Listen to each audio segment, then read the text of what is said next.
One reason our side has fared so poorly is that we have failed to utilize the multidisciplinary approach to advancing our views. In Washington, D.C., where I am, for example, we have no billboards on the highway or in the subway stations like our opposition does. In Hollywood, there's little effort to recruit good scriptwriters and lobby producers, even though there are some there that would be ripe for the lobbying if you were to do so. In Detroit, no one is at the elementary schools checking for people illicitly handing out gay literature. In New York, there's no massive effort to buy up or to take over existing media outlets, even though you could do so. When we do form new media outlets, we label ourselves conservatives or religious, so that our opposition doesn't have to do it for us. They never call themselves the leftist television network. Okay, we're shooting ourselves in the foot. The final phase of indoctrination is always testing. And there's a little spin on that. To be sure, the desirable new ideas and beliefs are internalized and accepted by the public. In the case of, say, homosexual tolerance or even just sexual freedom, promiscuity, for example, experts would look at the sales figures for the gay Billy dolls. That's a test.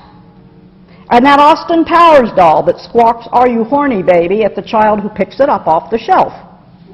The sales figures function as a test.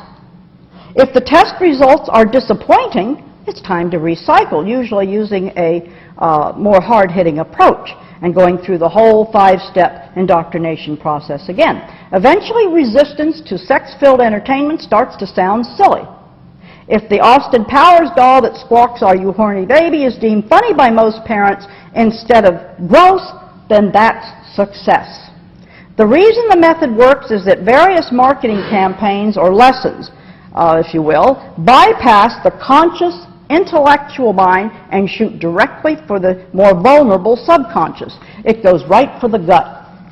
So how do you help kids avoid groupthink? Not only do you have to deal in meetings and on committees and, with these specific attack strategies used against you by professional manipulators, you have to teach your children the pitfalls of misleading rhetoric.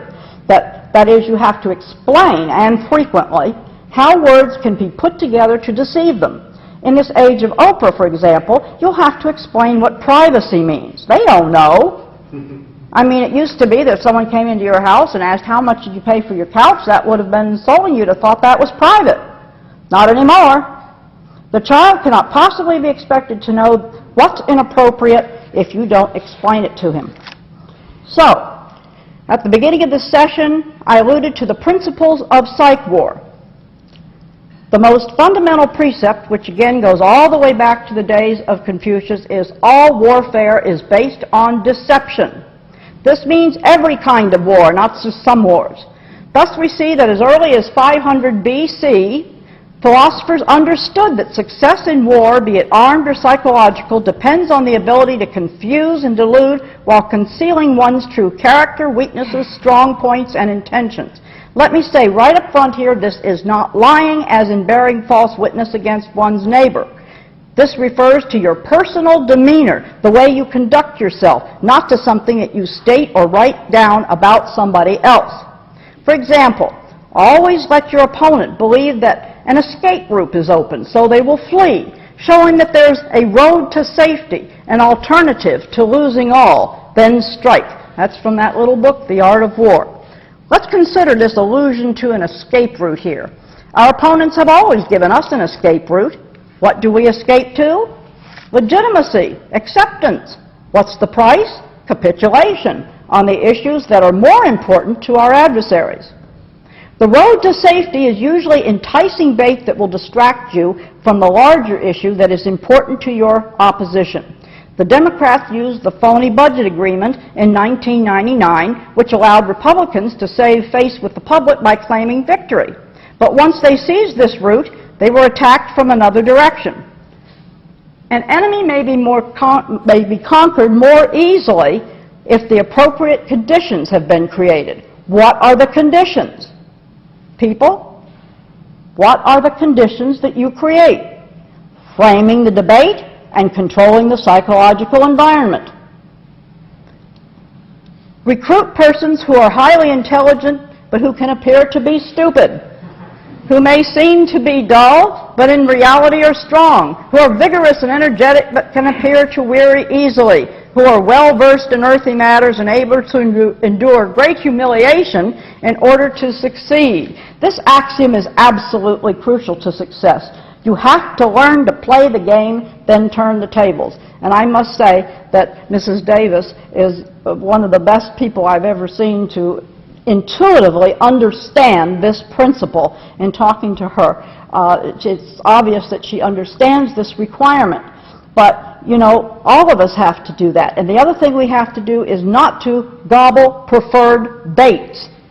Our opposition throws us a bone every once in a while on some favorite issue, and in the process saps our energy and diverts our attention from still other issues.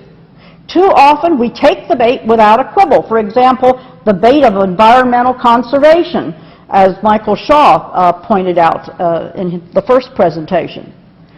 Weary your opponents by keeping them constantly occupied.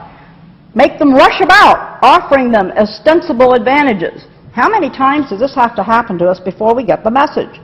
Our adversaries have taken our strengths, such as time-tested moral virtues, and made them into weaknesses, something everyone's supposed to laugh at on TV, while utilizing our weaknesses in organizational know-how and strategy against us.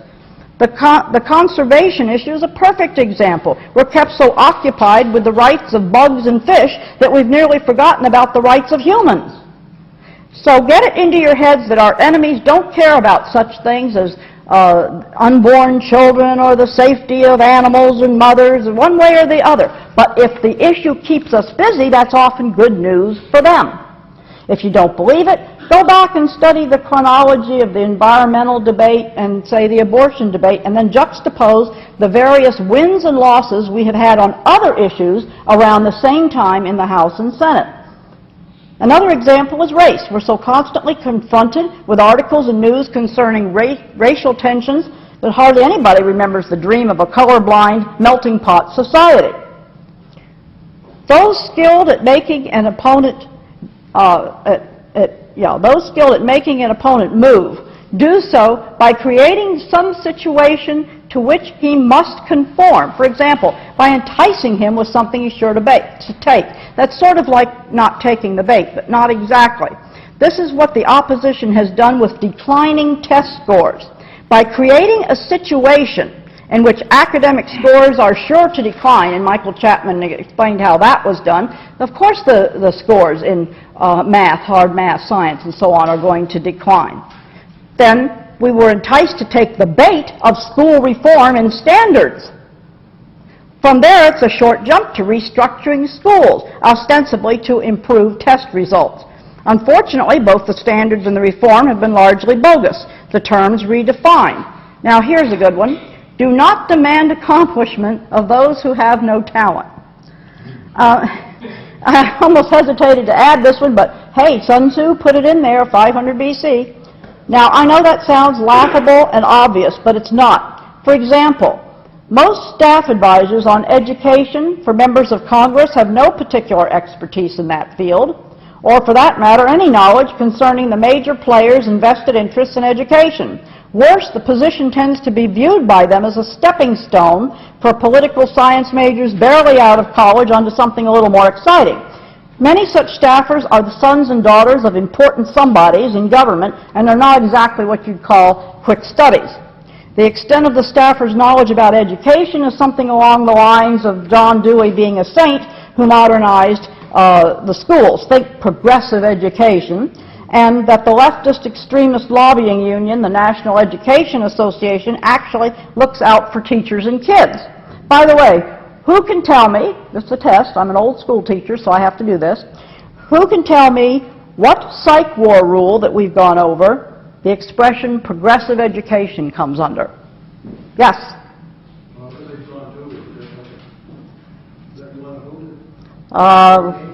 What is progressive education? What expression does that, what is that? It's a slogan. Remember? Slogans. And so that helps them. By the way, let's see, most experienced and talented persons should hold these positions. on staff research advisory positions. We should be paying them big bucks, even if it's a low-profile position, because that tells them that it's valued even though it's low profile. Our adversaries, our opponents, have always known this, and that's why they have held the advantage. They pay their staff advisors big bucks.